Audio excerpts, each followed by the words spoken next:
Alright guys, so Blender is a free and open source 3D animation suite. It has all the features that some of the biggest 3D animation suites have, like the biggest ones in the industry are Autodesk 3D Max and Maya, and they're used everywhere in massive studios and whatnot, and they cost thousands to buy. Blender, it's free, and over the last few years it's grown to be very strong, and now it's kind of getting a little bit better than them because it's got a video editor, just a load of different things, and it's built kind of by everyone because it's open source. It's still led by the fella that made it first, Ton Rosendale, and all the developers, we all kind of work together to kind of add features to it and all that kind of stuff. To show you just a few little features here. So animation, it's basically moving things over time. We set points in time where we want our characters to be, and then rather than having to move every single frame like in stop motion animation, with 3D we can kind of blend between different poses over time, and it's much more fun than having to do every single frame. This is the Blender game engine. This is called Yo Frankie. It was made in 2009, entirely in Blender, so everything was modeled, textured, animated, and then Blender's own game engine was used to build it and make it run.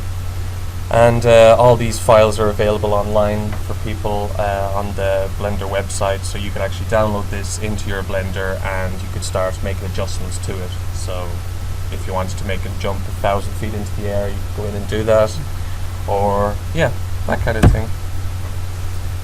Dynamics and simulations, this is where we add real-world physics to our 3D scenes, for particles and effects, fire, water, all those kind of things. Blender has a full fluid simulation, so you can make just anything you really want. This is a kind of a water simulation, and it was turned into a kind of a Lego with just a modifier. And then of course we can destroy things in all manners of ways, and we can give them real world physics and mass and bounciness and friction and all that kind of stuff. Shading and texture, and this is where we give our the kind of the skin of our objects, we give it properties, so we can change the colors, we can change how shiny they are, different parts of them, which parts are shiny, make them look like rocks, and add more detail with maps. And then we render off everything to a final video or an image, and depending on which renderer we use, we'll have different kind of different result. In Blender there's a rendering system called Cycles, that's it here, which is built with real kind of light properties, so we can give the actual scene real lighting properties and get some very realistic results, which is very cool. And compositing and tracking, this is where we can layer different things together, so we could take video and then add in our 3D models into that scene.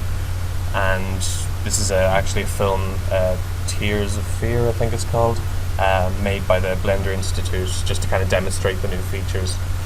And this is a little 3D guy just running through a real video. So that's kind of the process where you mark out points for your character to follow, and then you can walk them through and add them to different scenes. So that's kind of just a quick rundown of a few features. So I guess I'll open up Blender. Okay. So this is the big scary Blender with all its buttons and sliders and this and that. It can be a little scary when you first kind of open it, as in there's so many, everything's all over the place. So I'm just going to break down the user interface. Today it isn't so much a follow-along tutorial, I'm just going to try and demonstrate as much of the little features and hopefully get you interested. I am recording my screen, and that will be online hopefully later in the week, so you will be able to follow along. And at the end of the lesson I've I've made a list of some of the best free courses online where you can just watch them on YouTube or different sites like that, and they're really good. So I'll kind of guide you to them. So I'll just kind of use my little Epic pen here to kind of mark out the different areas and give you an idea. So this up here, all the way across the top, this is called the info editor. When you first open Blender, it starts with 5 editors, and all these windows can be changed, swapped out and whatnot. So the info editor up here at the top, it's just got your standard kind of things. File, you can open, render, that's for when you want to make an actual image or whatever. If I was to hit that right now, we just get a block. That's because when you open the default scene in Blender, you get this camera here, and you get a cube, and then you get a light. It's just the very basic setup. Also, just while I'm here in File and User Preferences, just so you're aware, you can customize everything in Blender, and just for myself, I've done my left click is my main select. Normally when you open Blender, it's on the right. For some reason they've chosen right. I don't know why. Any program I've ever used, it's always left click. It's kind of your main button for selecting things and all that kind of thing. So just so you know, if I'm saying I'm left clicking, that's what the crack is there. Across the top then we can choose a load of different layouts. If we were just doing animation, we click that and suddenly everything jumps into everything else, and we can do that, but I'm just going to leave it on the default. So that's the info editor up the top. I'll choose pink. So over here now, going clockwise, this little menu here, this is the outliner, and basically this shows you a list of all the objects you've got in your scene, and you can select them through this window and connect them together and stuff, but mainly it's just to kind of see what's in your scene, because it's simple enough now. We just have a camera and a box and a light, but you could have a forest with loads of trees and characters, and they're all fighting or being friends, whatever. So this is the outliner here, and then just below this window across here, this is the properties editor, and this is where we can actually change different things within each object. So if I was to select my camera now, I'll have a list of different things for that camera, and so on. Right across the bottom here then, this is called the timeline, and this is kind of like, it's for animation. You've got a little line here, and you can move this around, and you've got numbers down here. This is the actual frames that we're at. So at the moment it's 0, so I can press play and nothing's happening because I haven't done anything yet, and we can rewind and all that kind of stuff. So it's just to play through your animation. And then lastly, the main window, I'll stick it in blue, that is this massive screen here. So this is the 3D view. This is where you'll be doing most of your work. In the middle here we've got our viewport. So just in here now we can move around. Oh yeah, you'll need a 3-button mouse with a wheel if possible to use Blender generally. It's very difficult to kind of use it with just a trackpad or without a mouse, because we use the middle mouse button to rotate around in our view by just clicking down the middle mouse, and if we hold shift we can pan around. And also if you have a numpad on your computer, that would be very handy as well, because the 1, 3 and 7 are used to switch around your views. So if we hit 1 we get a front view, 3 we get a right view, and then 7 we get a top view. And again we can pan around on them and all that. Just on the left of this window here, the shortcut is T. This is the toolbox here on your left. This this is kind of, you'll find a lot of everything that you kind of need here on the toolbox. So that's part of the 3D views. You can hit that T for toolbox. So I'll just switch back to my 3D view and I'll bring in a few objects. So first of all, yeah, we've got this box here. So when we select that, we get this little gizmo here with a green, blue and red arrow, and that's showing us which axes we can move it in. So if I grab X there, we can move it along the X, Y and Z. We can also rotate. These are accessed, let's see if I clear this, just down here. So we can choose between move, rotate and scale. There's a Blender has a lot of hotkeys. It's actually, I think they filled up every combination they can have at the moment. They're trying to decide how to push it a little further, but it does take a little while to get used to all the shortcuts, but when you do, it's a very fluid way of working. So we've got move, rotate and scale, and if we select each single one, we can do whatever we want there. And again, I could go into rotate and grab an axis. And we could also, if we were using the shortcut, it would be G, and then I could move that, R, rotate, and S, and we can scale that. So that's all over the place.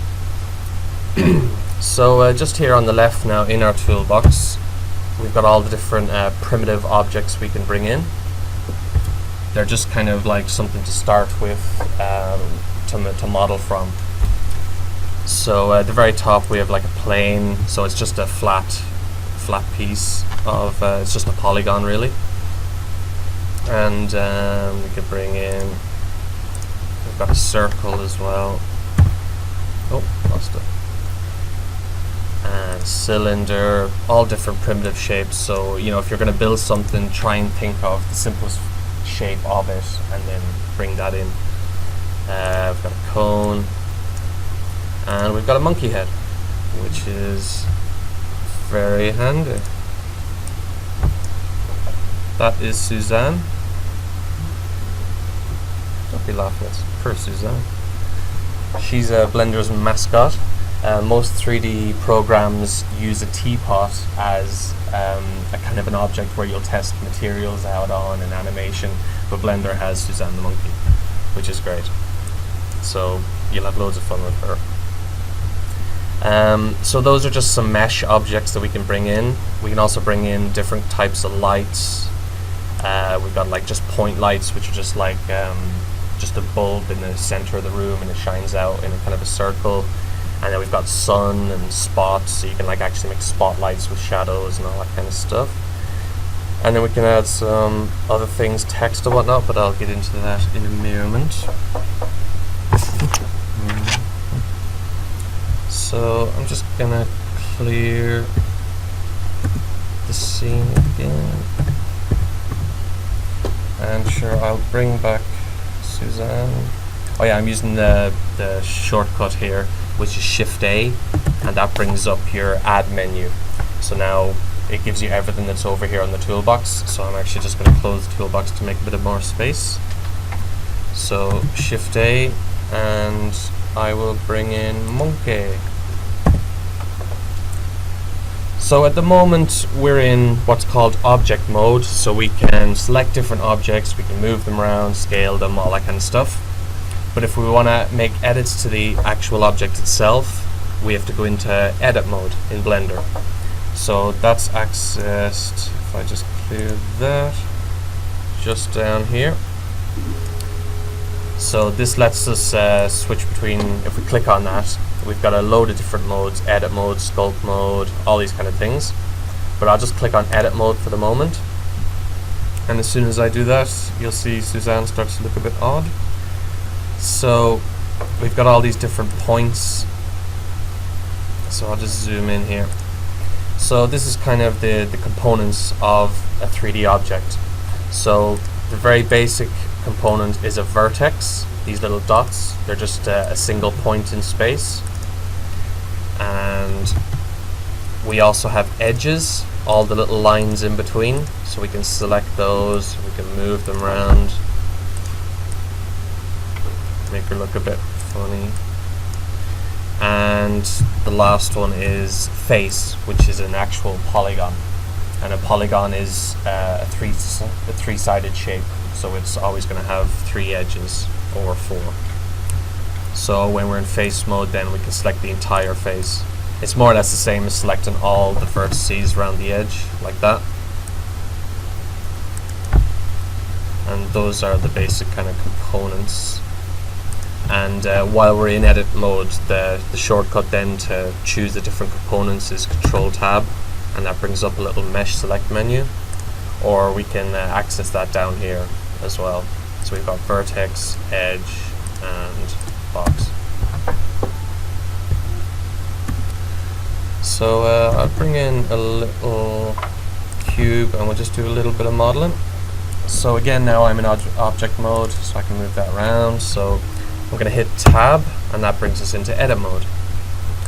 So I'll grab just a face here, and so one of the tools, I think you've just seen it before in the other program, is extrude. So it's where we grab a face and it's like we add more geometry to it. So if I just grab this face here, press E, now we're dragging up a new some new mesh out of that, and we can keep on doing that and kind of start to shape our object into whatever we want. We could also select a few faces at a time by holding Shift, and I could press Alt-E to do a special kind of extrude. If I just done a normal extrude now, and we've got all those faces selected, you'll see what happens. They all kind of move together in a kind of a strange way. But if we press Alt-E and extrude individual faces, now you see we can kind of start to go off in their own direction. So I'm actually, after the Blender class, I'm going to open up Unreal, and so I'm just going to like model out a really simple level while I'm kind of here, just to kind of run around in. So yeah, so if this was going to be a level, I guess I'll get rid of this face here so we can actually go into it. So we can just delete faces, delete face, so now we have like somewhere to go in. So we can do a lot of work with just extrusions. We can also do cuts on the geometry by pressing Control-R. This is called Loop Cut and Slide. It's a special kind of a tool. When we press that, Control-R, we get this little pink line, and if we move around on our object, we'll get it's kind of trying to decide where we want to make the cut. So if we wanted, we could cut here, and when we click that, now we still have a choice. We can slide it up and down to choose where we want to put that. So I can just click there, and so now we've got new geometry in there, which we could, if we go back into face, now we could start making more extrusions off in different ways. I'm just going to hop into, no, I'm not.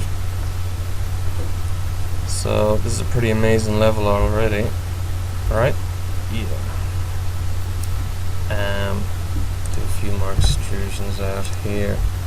Again, with the loop cut and slide, when we press Control-R, we get that pink line. If we roll the mouse wheel, we can it'll show us more cuts. So we could quickly add a lot more geometry into that if we so wanted. But of course, if you do too many, you might eventually kill your computer. So mind yourselves. But if we click there now we've got loads more geometry. And we could go in and grab edges. Let's see. And yeah, we can move them around, do whatever we want.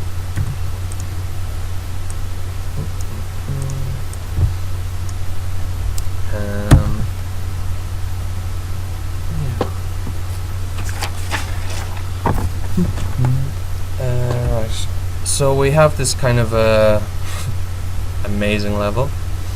So I'm going to show you now we can add modifiers to our objects, and they're accessed over here in the properties panel under this little wrench icon. So we select our object, whichever object we want, and open up the modifier menu. So modifiers will make drastic changes to our object without kind of finalizing it. They're called non-destructive modifiers.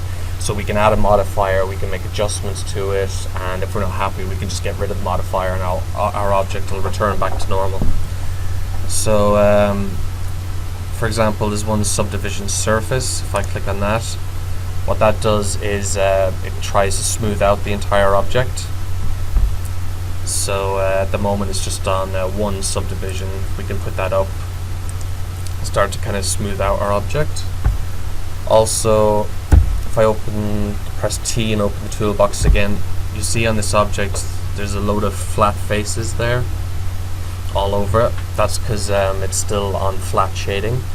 So over here in our toolbox, under shading, with the object selected, we can hit smooth, and now that's kind of smoothing that out.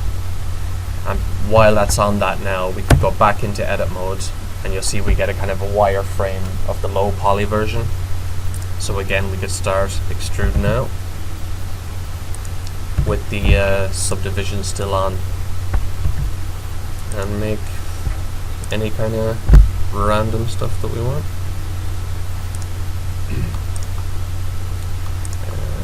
So again, I'll press Alt-E and extrude them off.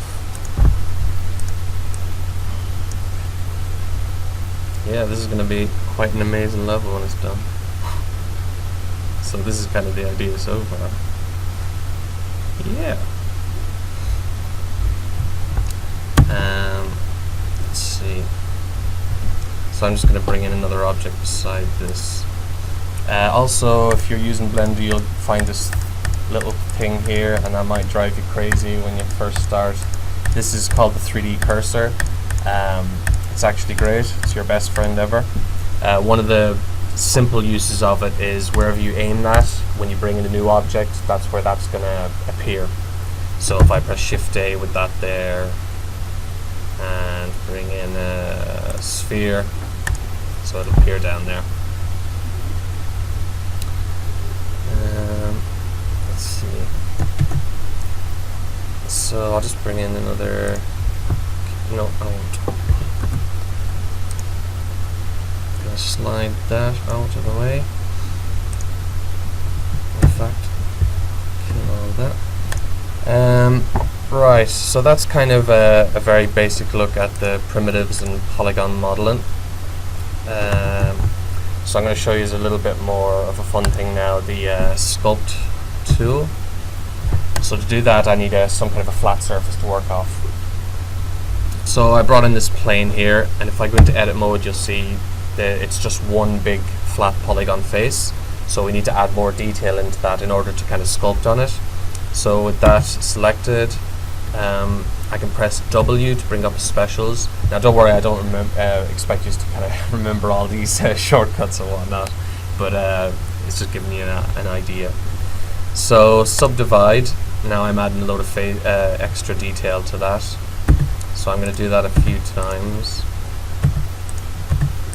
A good few times until we get loads of detail in.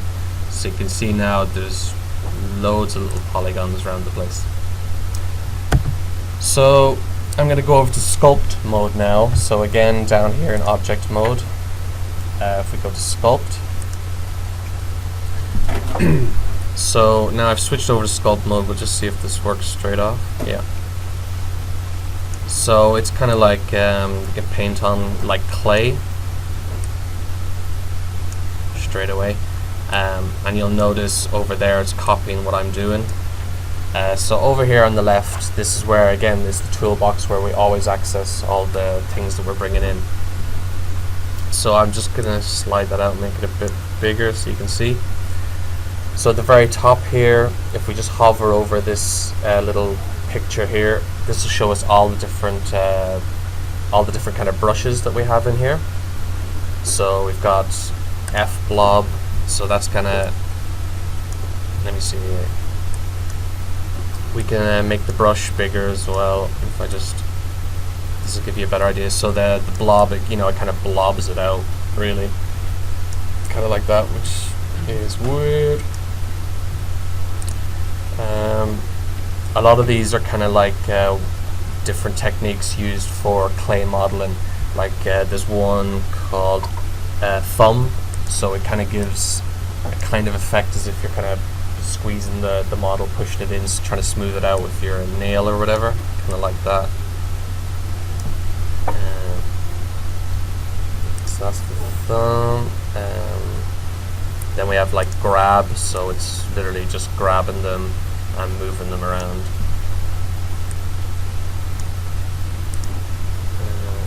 And I'm gonna go now snake hook. This is the kind of one of the coolest ones. So this is gonna start to add geometry and let us kind of drag it wherever we want, but we just need to switch on one thing first. Down here in the bottom we have Dyne Topo. So that just means dynamic topology, which means it's going to add detail in and make things rather than us having to try and add detail. So I'll just kind of demonstrate how that goes. So with that switched on, kind of just drag out here. You see we can actually just keep dragging and it'll start to add more and more geometry into it. I'll do that again here.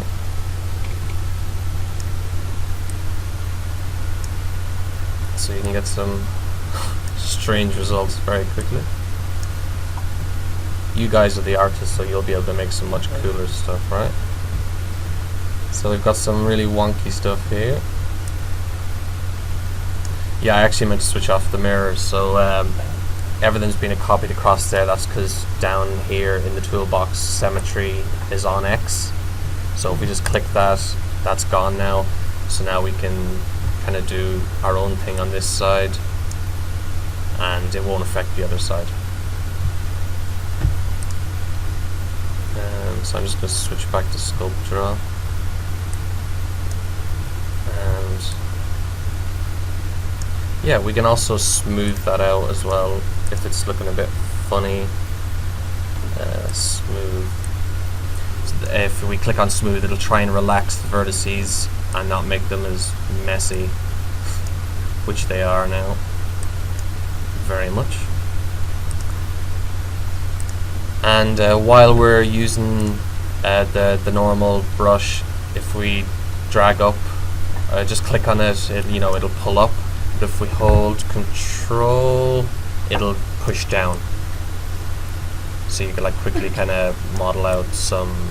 It's kind of handy for doing like landscapes and stuff like that, or a character. You'd kind of build up a rough mesh, and then you could start sculpting in his nose and all that kind of stuff. So that's a kind of a weird looking thingy. So back in object mode, I'm just going to smooth out that object, my amazing whatever. And I'm going to show you another modifier. This is the remesh modifier. And we click that and it makes everything look gone.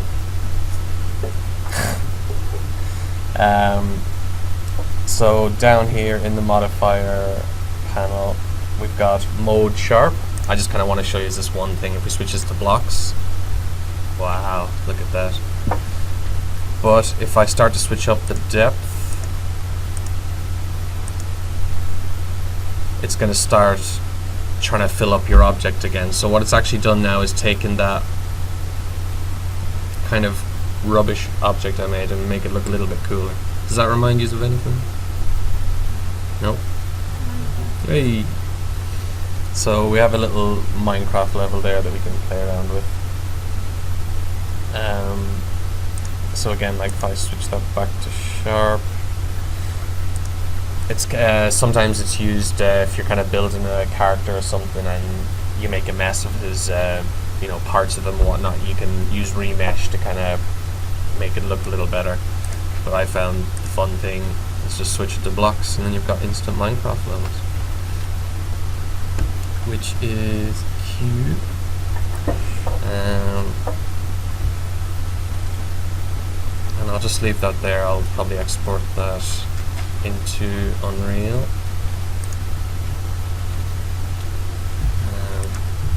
So just one more, I'll make a cube again. I'm just going to hop into edit mode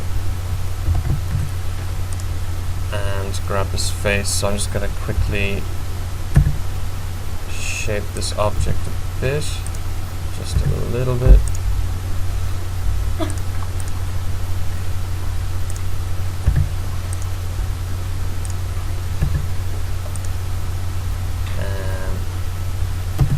So I have this object here, so I'll just throw a subdivision surface onto that to smooth it out,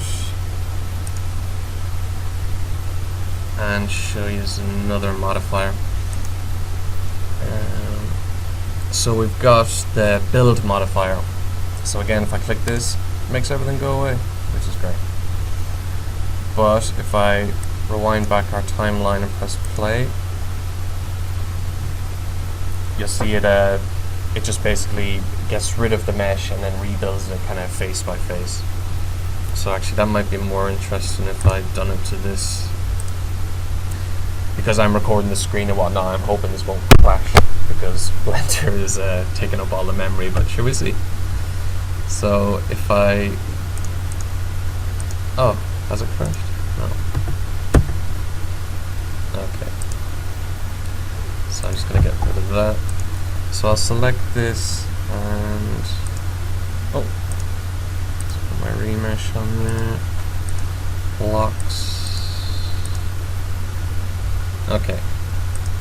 So if I hit the build, so now when I hit play, see it's kind of doing it in chunks. Now it's quite slow there.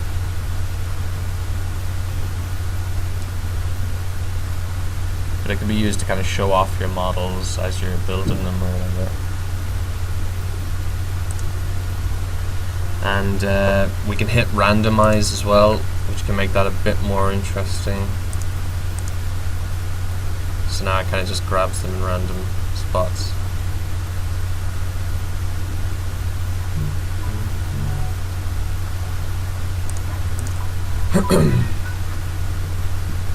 I'm just going to stop that there. Again, I'll bring in just another cube just to quickly show you another one.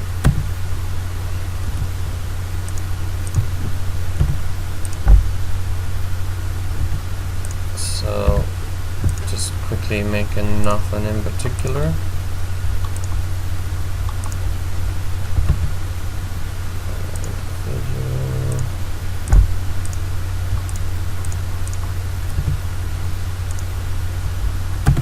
So again,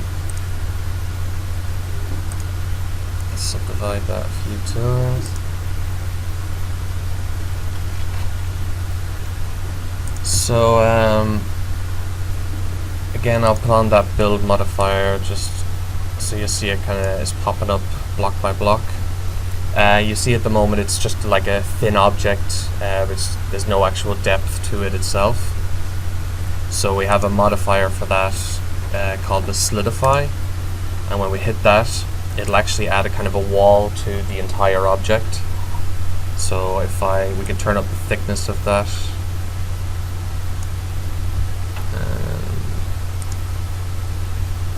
Cool. It's kind of messy here. That looks kind of cool. Wouldn't be able to climb it though. So you see the walls are actually getting a little bit of thickness as we're going to push that in.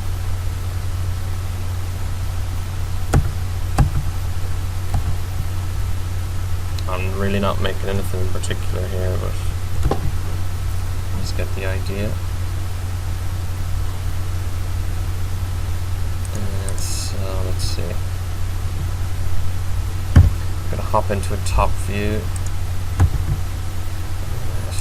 So I'm just going to take in a plane, go into edit mode, maybe grab an edge, start shaping out. So again, E for the extrusions. I think we can also hold Control, and if we right click, yeah, so we can actually just click anywhere we want, and it'll start to kind of make a mesh. So that would be handy for making like a road or something real quick if you wanted.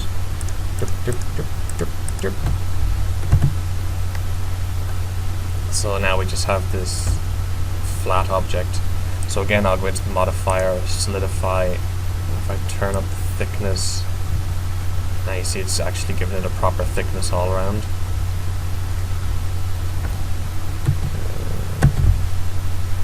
So that's kind of just a few modifiers.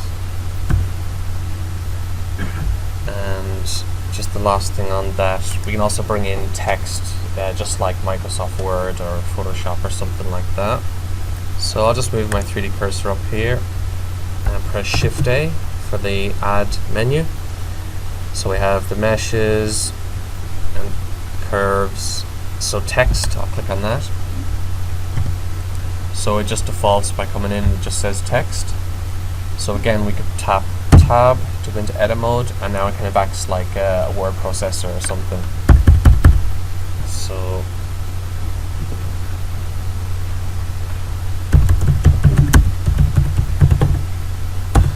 you could write whatever you want, and at the moment it's coming in with the default text there.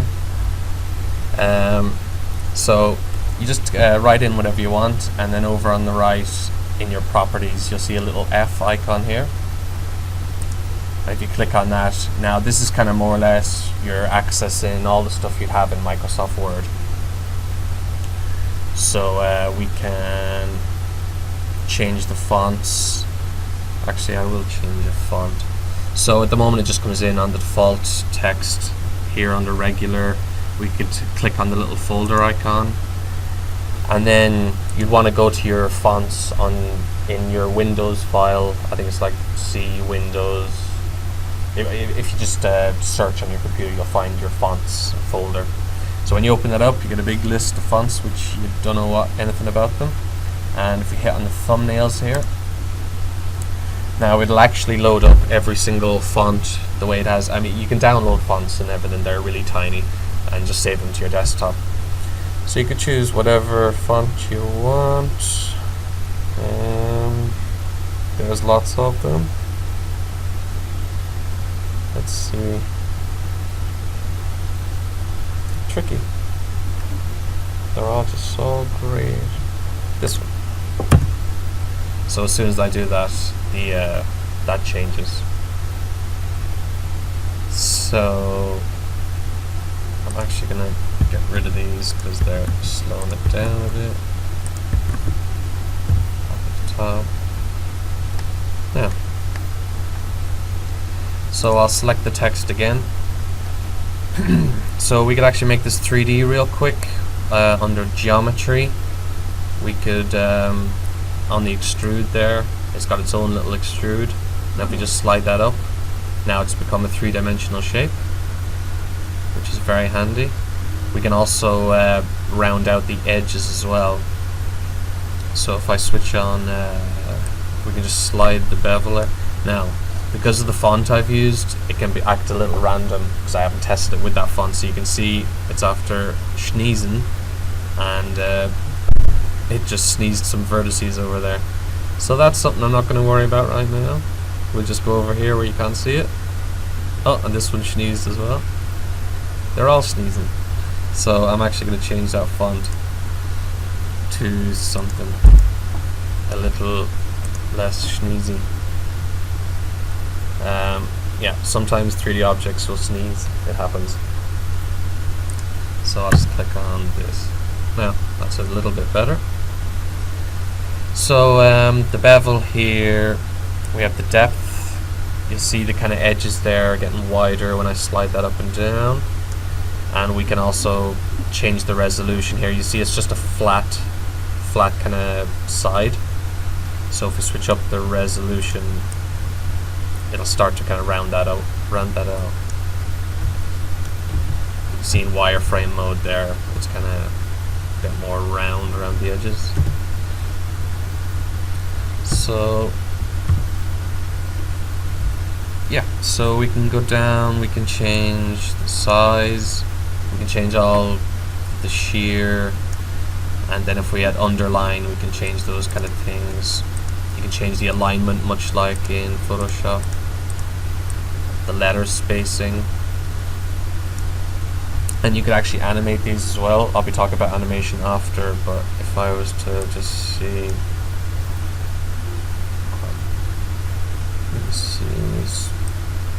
yeah, so just on the, I'll just add a keyframe here. I'll show you what I'm doing with this later, and add another keyframe there. Now as I just slide that back, we've animated that. So it could be great for doing little intros to your videos or whatever you kind of want. Or you could just build some text and then 3D print them out, make a little badge or something like that for yourselves. Does everyone here like turtles? Yeah? Good. Yeah, so I think that's mostly just the objects and whatnot for starters. So we'll take a 10-minute break. Yeah, we'll take a 10-minute break, grab a tea or whatever, and it'll be a little bit less heavy in the next one.